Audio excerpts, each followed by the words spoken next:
All I know from this chapter is that this man Hiori is about to get absolutely mixy on the pitch. What's up, my crew? It's BooRex back again with another Blue Lock video, and today we will be talking about chapter 232 entitled High Evolution. Let's get started. The chapter jumps right into some high-speed action with Kaiser and Ness going right at Barrow, who is pressing them with his Conqueror's hockey lightning, honestly, saying, "Show me what you've got." We have a small face-off between Barrow and Kaiser, which I don't think we've actually seen before yet, but Barrow is making fun of his blue tattoos, and Kaiser is kind of giving him the energy back, calling him a red-headed gorilla since he put in those highlights for Daddy Isagi. Ness is surprised at Barrow pressing, of course, because he isn't usually the type to help out on defense, but Ness adjusts accordingly and starts being useful for once. Ness skillfully receives the ball from Kaiser and puts Sendo and Drago in the blender with some skillful dribbling, while Barrow is directing the Ubers to trap him. I think we sometimes forget that Ness is actually a really good footballer despite all of his annoyances. I mean, for example, our first time seeing him in a match, Isagi talks about how flexible his ankles are and how he's actually the beating heart of Bastard München. Ness gets free and shoots an accurate pass through Drago and Barrow so that Kaiser can receive it. Kaiser points at him and praises him for it because really it was a great job.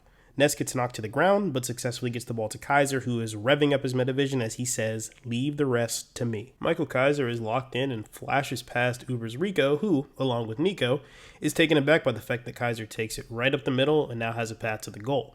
At this point, for some reason, I don't know, Grim calls out to him to let him know that he's there to support, but Kaiser just ignores him and instead cranks up his metavision and searches keenly for a shot path. Here, we get a good look at Kaiser's metavision analysis in real time. He's scanning for a shot path while also keeping in mind where Isagi and Kunigami are, as well as where the Uber defenders are.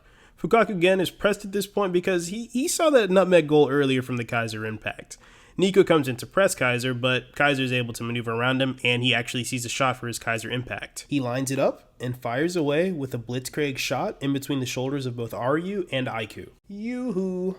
Who is better to stop Kaiser than the Ace Eater and his fellow Gen 11 member, Don Lorenzo the Zombie, who greets him and blocks the shot with his face. Everyone is surprised by this outstanding block, and Kaiser is just annoyed because Lorenzo has been marking him basically the entire game because that's just what Lorenzo does. The ball ricochets off Lorenzo's face, and Fukaku Gen yells out second ball because it's the chance for either team to take the possession away. Isagi has been metavisioning this whole time, and he says this is actually within his expectations, so he sees this as an opportunity, so he decides to make a move on the ball. Really, before Isagi even finishes his thought, Oliver Aiku, aka the GOAT, heads the ball away from Isagi using his newfound metavision and his boa constrictor-like defense. He has to remind Isagi that he's not the only one who has metavision anymore, and that obviously pisses Isagi off. Luckily, Isagi's baby boy, Hiori, has also been monitoring the situation, and he actually intercepts Aiku's pass and gives him some sass and says, "Right back at you, we're seeing the game just fine," as he takes away the possession. Isagi is very pleased with this, of course, since this is literally why he wanted Hiori in the game. What's interesting to me, though, is we don't see metavision in Hiori's eyes at all yet. Why is that? Is he at a level that he's seeing things in a metavision way without even dialing into metavision? I don't know, but then we suddenly see some more hockey lightning and hear the words, "Too naive." King Barrow comes out again on the defensive press on Hiori while calling him a bench-warming scrub. Hiori is shocked to be getting pressed by Barrow because once again, he's actually actively participating in the defense. Nico, who comes in to support Barrow, is also shocked, saying that he can't believe the king himself is going to help them out on defense. Nico steals the ball away from Hiori and says how this makes his job so much easier, and he's just so pleased with the pleasant working environment. Isagi is taken aback with this new defense, though, from the Ubers that's supported by Barrow himself. Isagi realizes that Barrow going on defense is now something that they need to account for when they're making their decisions, and he comments on while BM needs to make a huge change to their strategy, the Ubers only need to play around Barrow accordingly. To continue this thought, Isagi then states how the Ubers right now are like a perfect union between a king and a flawless army that allows him to do his bidding as he pleases. Isagi is starting to realize that the Italy Ubers are currently in the middle of an explosive evolution. As Nico is turned down the field with Sendo and Rico, he asks Barrow what he wants to do since they're now on high alert of his double nutmeg shot.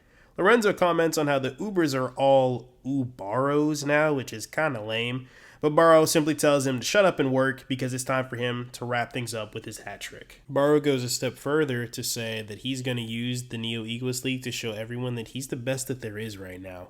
And on the other hand, we have Hiori who's starting to think about how his current situation is and saying just, it's really insane that he's even here. Hiori speaks on how incredible the Ubers are, like they're so freaking good, bro. Like they're really fast. It's so hard to read them. and how he also hasn't really been able to insert himself into the game just yet. But he comes to the realization that this is literally what it means to be on the world stage. Hiori's saying to himself, like, are you dead ass saying that these monsters have been aiming for goals relentlessly in such a crazy environment? Like, how did they even pull it off? Everyone here is just a twisted psycho. What even is this place?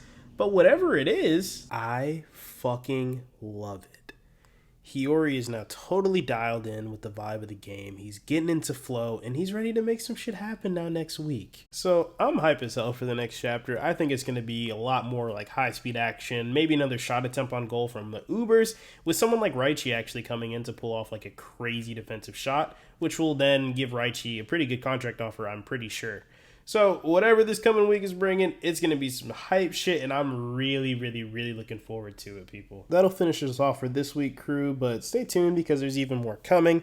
I'm going to start working on some more longer form videos again because I know that that's like what people really enjoy, you know, not just chapter reviews, but just stay tuned, man. If you like what you see, like, subscribe, stick around, interact. I would love to chat with you guys, but much love, stay safe, and I'll see you again very soon. Boo Rex, signing off.